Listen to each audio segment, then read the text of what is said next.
ভারতীয় ভিসার appointment slot নিয়ে আবারও নতুন সিদ্ধান্ত নিয়েছে ঢাকার ভারতীয় হাইকমিশন। এখন থেকে 7 দিনের স্লট একদিনে না ছেড়ে একসঙ্গে 15 দিনের স্লট ছাড়ার সিদ্ধান্ত নেওয়া হয়েছে। রবিবার দুপুরে এ তথ্য জানান ঢাকায় নিযুক্ত ভারতের হাইকমিশনার দীনেশ ত্রিবেদী। তিনি বলেন, যা করা প্রয়োজন মিশন তা অবশ্যই করবে। আমাদের স্লট আগে প্রতিদিন খুলত, রোগীদের অনেক অসুবিধা হতো, সেটাকে আমরা 1 সপ্তাহ করে দিয়েছিলাম।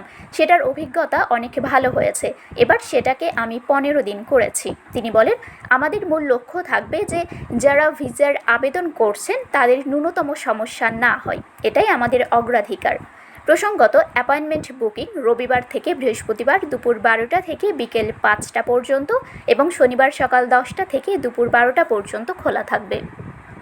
শারমিন শিমু, বরেন্দ্র টেলিভিশন।